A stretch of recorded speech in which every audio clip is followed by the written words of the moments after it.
प्यारे बच्चे, मैं हूं एसवी और आपका स्वागत है अपने यूट्यूब चैनल संजीवर्स क्लास 10 के यूट्यूब चैनल पर, जिसमें हम लोग पढ़ते हैं डेली, है ना। डेली हम लोग करते हैं क्या, अभी हम लोग ऑब्जेक्टिव सीरीज कर रहे हैं, जिसमें से हम लोग आज लेके आए हैं श्रम विभाजन और जाति प्रथा।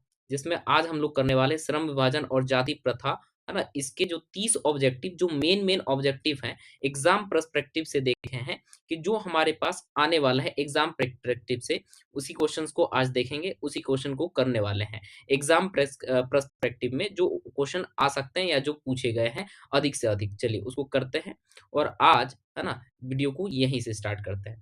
तो चलिए हम लोग, है ना, बारी बारी सभी क्वेश्चन को देखेंगे। तो पहला क्वेश्चन आज का है भाई, पहला क्वेश्चन अपने पास है। पहला क्वेश्चन आज का है कि श्रम विभाजन और जाति प्रथा, श्रम विभाजन और जाति प्रथा के लेखक कौन है?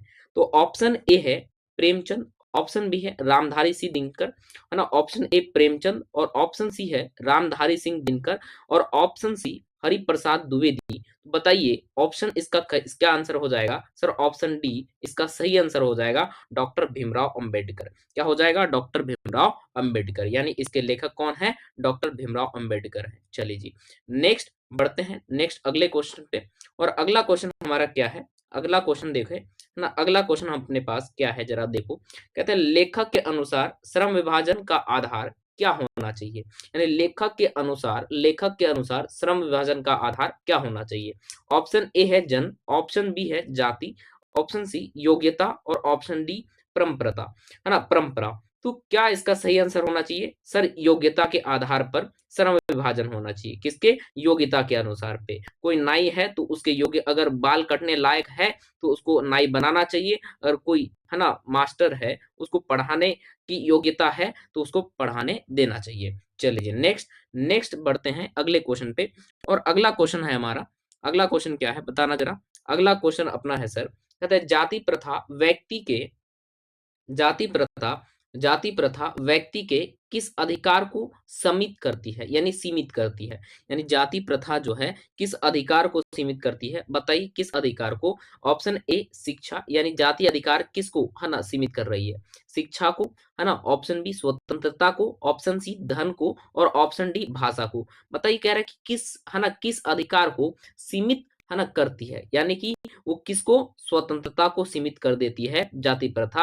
आपको स्वतंत्रता नहीं रह जाती है। जैसे मान ले कि पहले के ज़माने में क्या होता था, या आज भी कुछ ऐसे घरों में होता है कि जैसे कोई नाई के घर में अगर जन्म लिया है, अगर कोई नाई के घर में अगर कोई जन्म लिया है, तो उसका बच्चा नाई ही बने, इसके अलावा और कुछ नहीं ऑप्शन होता था। तो उसको नाई ही बनने दिया जाता था और उसको कोई स्वतंत्रता नहीं होती थी। यानी किस अधिकार को सीमित करती है? स्वतंत्रता को। किसको? स्वतंत्रता को। इसका सही आंसर हो जाएगा। चलिए नेक्स्ट पढ़ते हैं। नेक्स्ट क्वेश्चन क्या है?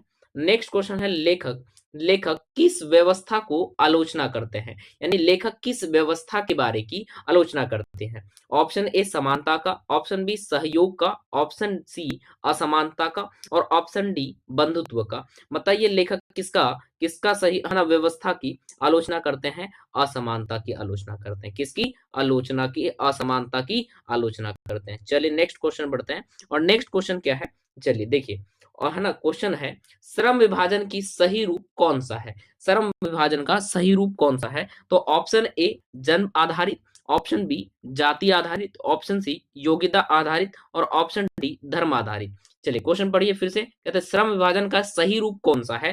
भाई सही रूप यह है कि आप उसको योग्यता के आधार पर, है ना, योग्यता के आधार पर उसको क्या करो? योग्यता के आधार पर देना चाहिए अधिकार। किसके अधिकार, है ना? विभाजन सही रूप किसका है? योग्यता का विभाजन सही रूप है। चलिए नेक्स्ट, नेक्स्ट अपने पास क्या है? कहते क्वेश्चन है श्रम विभाजन का सही रूप कौन सा है?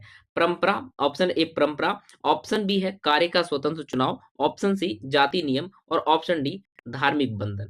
कहते हैं कार्य का स्वतंत्रता होना चाहिए, है ना। सही रूप कौन सा है ना? श्रम विभाजन का सही रूप कौन सा होना चाहिए? कार्य का स्वतंत्र चुनाव होना चाहिए। चलिए नेक्स्ट, नेक्स्ट क्वेश्चन बढ़ते हैं। और नेक्स्ट क्वेश्चन क्या है हमारे पास? नेक्स्ट क्वेश्चन नंबर 9, है ना, क्या कहता है कि जाति प्रथा से किसका विकास रुकता है? बताना जरा, जाति प्रथा से किसका विकास रुकता है भाई? तो जाति प्रथा से किसका विकास रुकता है? जल्दी बताना, है ना, ये तकनीक का, व्यापार का, व्यक्तित्व का या भाषा का? जाति प्रथा से किसका विकास रुकता है भाई? सर जाति प्रथा से आपके आपके है ना किसके है ना यानी कह सकते हो नए-नए तकनीक्स का है ना और व्यक्तित्व का भी क्या होता है भाई विकास रुक जाता है। चलिए नेक्स्ट क्वेश्चन बढ़ते हैं और नेक्स्ट क्वेश्चन हमारे पास है, कहते हैं कि जाति प्रथा का सबसे बड़ा दोष क्या माना गया है या क्या बताया गया है? ऑप्शन ए है अनुशासन, यानी भाई जाति प्रथा का सबसे बड़ा दोष किसे माना गया है? एक ऑप्शन ए है अनुशासन, ऑप्शन बी कार्यकुशलता, ऑप्शन सी भेदभाव और ऑप्शन डी संगठन। सबसे बड़ा दोष सर इसमें भेदभाव बहुत ज्यादा होता है, क्या है ना, भेदभाव बहुत ज्यादा हो जाता है, तो इसका सही आंसर हो जाएगा भेदभाव। चलिए नेक्स्ट क्वेश्चन, नेक्स्ट क्वेश्चन क्या है, जाति प्रथा का सबसे बड़ा दोष क्या बताया गया है? भाई सबसे बड़ा दोष यानी है ना जाति प्रथा का सबसे बड़ा दोष तो यही है कि वो जन्म सिद्धांत होता है। जैसे कोई अगर नाई के घर पैदा हुआ तो बेटा भी नाई ही बनेगा, ऐसा है ना जात यानी जन्म सिद्धांत होता है। चलिए नेक्स्ट, नेक्स्ट क्वेश्चन है लेखक किस सिद्धांत का है ना समर्थन करते हैं? ये जो लेखक है जाति प्रथा के किस सिद्धांत को समर्थन करते हैं यानी किसको समर्थन देते हैं? जन्म सिद्धांत को समर्थन देते हैं, कर्म सिद्धांत को, धार्मिक सिद्धांत को, परंपरागत सिद्धांत को? सर वो कर्म सिद्धांत को क्या करते हैं, कर्म सिद्धांत को समर्थन देते हैं। चलिए नेक्स्ट, नेक्स्ट क्वेश्चन अपने पास है, लेखक के अनुसार समाज की उन्नति कैसे संभव है? लेखक के अनुसार समाज की उन्नति कैसे संभव है? ऑप्शन ए जाति से, ऑप्शन बी परंपरा से, ऑप्शन सी समान अवसर से और ऑप्शन डी है ना धर्म से। तो यानी लेखक के अनुसार समाज की उन्नति की बात करी जा रही है। सर यहाँ उन्नति अगर अगर सबको समान अवसर मिले तो सर वो उन्नति की बात करेगा। चलिए नेक्स्ट क्वेश्चन बढ़ते हैं, नेक्स्ट क्वेश्चन अपने पास क्या है ना, नेक्स्ट क्वेश्चन है श्रम का सम्मान, श्रम का सम्मान क्यों आवश्यक बताया गया? भाई किसी भी कार्य का सम्मान क्यों आवश्यक बताया गया है? चलिए देखते हैं। सर ऑप्शन ए धन के लिए, ऑप्शन बी है नियम के लिए, ऑप्शन सी मानव गरिमा के लिए और ऑप्शन डी है ना सत्ता के लिए। तो सर ये ऑप्शन सी मानव गरिमा के लिए क्या क्या कहा गया है? श्रम का आवश्यक बताया गया है भाई, है ना सम्मान, सम्मान श्रम का आप नहीं करोगे, आप जिस कार्य को करते हो अगर उसका ही सम्मान नहीं करोगे तो आप किस बात से है ना आपको गर्वान्वित महसूस होगा। तो इसलिए मानव गरिमा के लिए है ना श्रम का सम्मान किया गया है। चलिए जी नेक्स्ट क्वेश्चन, नेक्स्ट क्वेश्चन अपने पास क्या है कि जाति प्रथा समाज को किस दिशा में ले जाती है? बताइएगा, जाति प्रथा समाज को किस दिशा में ले जाती है? तो इसका आंसर क्या होगा बताना जरा, इसका सही आंसर क्या होगा? है ना देखो जाति प्रथा समाज को किस दिशा में ले जाती है? ऑप्शन ए उन्नति की ओर, है ना, ऑप्शन बी शांति की ओर, ऑप्शन सी विघटन की ओर और ऑप्शन डी समृद्धि की ओर। देखिए सर है ना जाति प्रथा से किसी को भी उन्नति तो नहीं होता है, उसके बाद विघटन, सर विघटन है ना, शांति सर शांति भी नहीं होता है, समृद्धि सर समृद्धि भी नहीं होता है। तो इसका आंसर क्या हो जाएगा? विघटन, यानी जाति प्रथा से नाश ही होता है। क्या होता है? नाश ही होता है ना विनाश, है ना विनाश ही होता है। ठीक है जी। चलिए नेक्स्ट, नेक्स्ट क्वेश्चन बढ़ते हैं और नेक्स्ट क्वेश्चन अपने पास है, कहता है लेखक किस प्रकार के समाज की कल्पना करते हैं? देखिए इसके जो लेखक है यानी डॉक्टर भीमराव अंबेडकर साहब की कल्पना क्या है इस चैप्टर को लेके? ऑप्शन ए जातिवादी के लिए, ऑप्शन बी समतालुमक है ना तामूलक के लिए और फिर पूंजीवादी के लिए या धार्मिक के लिए। सर है ना वो क्या चाहते हैं कि भाई समतामूलक होना चाहिए। कैसा होना चाहिए? समतामूलक होना चाहिए, है ना समतामूलक, यानी ऑप्शन बी इसका सही करेक्ट आंसर आ जाएगा, यानी समतामूलक इसका आंसर आ जाएगा। चलिए नेक्स्ट क्वेश्चन बढ़ते हैं और नेक्स्ट क्वेश्चन क्या है अपने पास, जाति प्रथा किस भावना के विरुद्ध है? भाई जाति प्रथा किस भावना के विरुद्ध है? ऑप्शन पढ़िए, ऑप्शन ए है प्रतिस्पर्धा, ऑप्शन बी सहयोग और उसके बाद ऑप्शन सी मानवता और ऑप्शन डी अनुशासन। जाति प्रथा किसके विरुद्ध है भाई? है ना वो प्रतिस्पर्धा या मानवता। सर प्रति यानी कह सकते हैं वो किसके विरुद्ध है? सर वो प्रतिस्पर्धा पर, है ना प्रतिस्पर्धा के विरुद्ध है, यानी ऑप्शन ए इसका सही आंसर आ जाएगा। चलिए नेक्स्ट क्वेश्चन बढ़ते हैं और नेक्स्ट क्वेश्चन है, लेखक के अनुसार, लेखक के अनुसार देखिए लेखक के अनुसार व्यक्ति का मूल्यांकन किस आधार पर होना चाहिए? है ना लेखक के अनुसार ये व्यक्ति का मूल्यांकन जो है वो किस आधार पे होना चाहिए भाई? ऑप्शन ए समाज को तोड़ना, ऑप्शन बी भेदभाव बढ़ाना, ऑप्शन सी कार्य कुशलता बढ़ाना और ऑप्शन डी जाति बनाना। तो बताइए किसके लिए लेखक के अनुसार व्यक्ति का मूल्यांकन किस आधार पर होना चाहिए? सर कार्य कुशलता, है ना, जाति बनाना, भेदभाव बढ़ाना, यानी कि लेखक किस तरीके से उसको मूल्यांकित करना चाहता है सर, कार्यकुशलता को बढ़ाने के लिए, कार्यकुशलता को क्या करने के लिए, बढ़ाने के लिए। चलिए नेक्स्ट क्वेश्चन देखते हैं। और नेक्स्ट क्वेश्चन क्या है ना, जाति प्रथा, क्वेश्चन नंबर 20, जाति प्रथा किससे स्वतंत्र नागरिक बनने से, है ना, रोकती है, बताइए भाई। जाति प्रथा, है ना, किसे स्वतंत्र नागरिक बनने से, है ना, क्या कहती है, रोकती है। तो सर वो, है ना, एक मजदूर को क्या करता है सर, रोकता है, किसके, स्वतंत्र नागरिक बनने से। चलिए नेक्स्ट नेक्स्ट क्वेश्चन ये है ना, नेक्स्ट क्वेश्चन अपने पास क्या है, नेक्स्ट क्वेश्चन है, जाति प्रथा का अंत क्यों आवश्यक बताया गया है। और ऑप्शन ए है परंपरा के लिए, लोकतंत्र के लिए, धर्म के लिए, राजनीति के लिए। तो इसका सही आंसर क्या हो जाएगा सर, लोकतंत्र के लिए जाति प्रथा, है ना, आवश्यक बताया गया है, यानी जाति प्रथा का अंत बताया गया है, आवश्यक है, किसके लिए भाई, है ना, लोकतंत्र के लिए ही अपनो,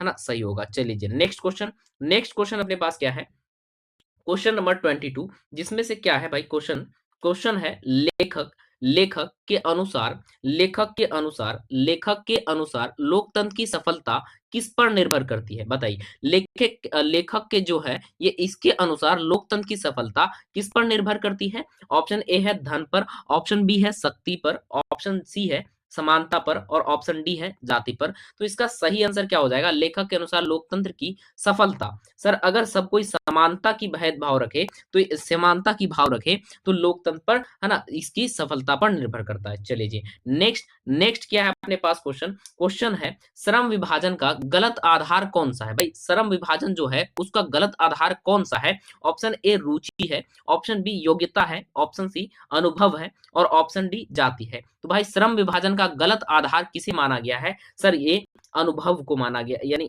देखो, एक मिनट, श्रम विभाजन का गलत आधार कौन सा है, बताइए। श्रम विभाजन का गलत आधार क्या होगा, है ना, गलत आधार की बात कर रहा है सर, गलत आधार की बात करा जाए तो यानी ये जाति हो जाएगा, इसका आंसर क्या हो जाएगा, जाति हो जाएगा। चलिए सर नेक्स्ट नेक्स्ट क्वेश्चन पढ़ते हैं। और नेक्स्ट क्वेश्चन क्या है, लेखक किस बात पर जोर देते हैं, बताना जरा जी, है ना, लेखक जो है वो किस बात पर जोर देती है। तो भाई ऑप्शन ए है जन्म आधारित कार्य पर, है ना, लेखक किस बात पर जोर दे रहे हैं, जाति नियम पर, समान अवसर पर, या धार्मिक, है ना, अनुशासन पर। यानी जन्म आधारित कार्य, है ना, जन्म आधारित कार्य ना करे, है ना, या जाति नियम को, है ना, इनमें से दोनों सही होने वाला है सर, है ना, दोनों सही होने वाले, लेकिन बेस्ट ऑप्शन ए ज्यादा अच्छा लग रहा है ना, ज्यादा, है ना, सपोर्टेबल है। चलिए नेक्स्ट क्वेश्चन, नेक्स्ट क्वेश्चन अपने पास है, जाति प्रथा जाति प्रथा जाति प्रथा व्यक्ति को क्या चुनने से रोकती है, बताइए,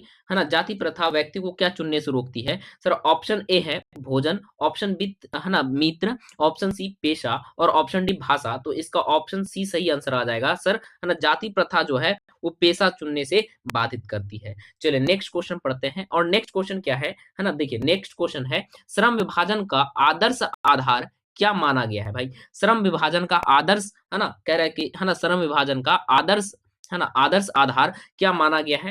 ऑप्शन ए है सर धर्म, ऑप्शन बी है सर जाति, ऑप्शन सी योग्यता और रुचि, ऑप्शन डी परंपरा। श्रम विभाजन का आदर्श आधार क्या माना गया है भाई, है ना, किसको आधार माना गया है सर, योग्यता, है ना, आधार अगर देखा जाए श्रम विभाजन का आदर्श योग्यता और रुचि को माना गया, किसका, योग्यता और रुचि को माना गया है। चलिए जी नेक्स्ट क्वेश्चन पढ़ते हैं। और नेक्स्ट क्वेश्चन है हमारे पास क्या, कहते हैं जाति प्रथा समाज में किसे जन्म देती है, जाति प्रथा समाज में किसे जन्म देती है। ऑप्शन ए है सहयोग को जन्म देती है, ऑप्शन बी प्रेम को जन्म देती है, ऑप्शन सी घृणा को जन्म देती है, और ऑप्शन डी एकता को जन्म देती है। सर इसका सही आंसर हो जाएगा घृणा को जन्म देती है। कौन सा जाति प्रथा समाज के किसे, है ना, किसे जन्म देती है सर, घृणा को जन्म देती है। चलिए नेक्स्ट क्वेश्चन पढ़ते हैं। और नेक्स्ट क्वेश्चन अपने पास है ना, क्वेश्चन सेकंड लास्ट क्वेश्चन है अपने पास, लेखक के अनुसार किसका सम्मान होना चाहिए सर, लेखक के अनुसार किसका सम्मान होना चाहिए। धन का सम्मान होना चाहिए, ऑप्शन बी है पद का सम्मान होना चाहिए, ऑप्शन सी श्रम का, है ना, श्रम का सम्मान होना चाहिए, और ऑप्शन डी सत्ता का सम्मान होना चाहिए। तो ऑप्शन सी हो जाएगा सर, श्रम का सम्मान होना चाहिए। क्या होना चाहिए सर, श्रम का सम्मान होना चाहिए, यानी कि आपकी मेहनत मजदूरी की सम्मान की जानी चाहिए। चलिए नेक्स्ट क्वेश्चन और लास्ट, इस अध्याय के लास्ट क्वेश्चन पे बढ़ते हैं।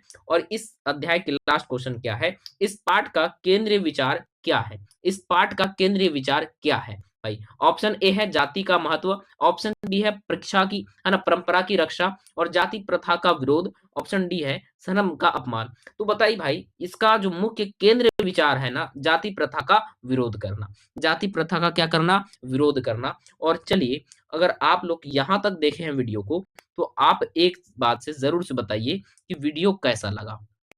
पहली बात वीडियो कैसा लगा और दूसरी बात आप 30 में से है ना आप 30 में से कितना सही किए? आप 30 में से भाई आपका 30 में से कितना कितना आया, है ना? ज़रूर से कमेंट कीजिए इस बात को कि भाई 30 में से आप कितना सही किए, है ना? इसको आप ज़रूर से कमेंट में कीजिए कि भाई आप 30 में से है ना आप 30 में जो है ना वो कितना लेके आए, वो कितना लेके आए? आप ज़रूर से इस है ना वीडियो के है ना इसके इस वीडियो के कमेंट बॉक्स में कमेंट कीजिए। और साथ ही साथ आप है ना, साथ ही साथ आपको थैंक यू स्लाइड पे लेके चलते हैं और आपसे बहुत-बहुत थैंक यू, आप सभी को थैंक यू और साथ ही साथ इस चैनल को लाइक और सब्सक्राइब कर दीजिए।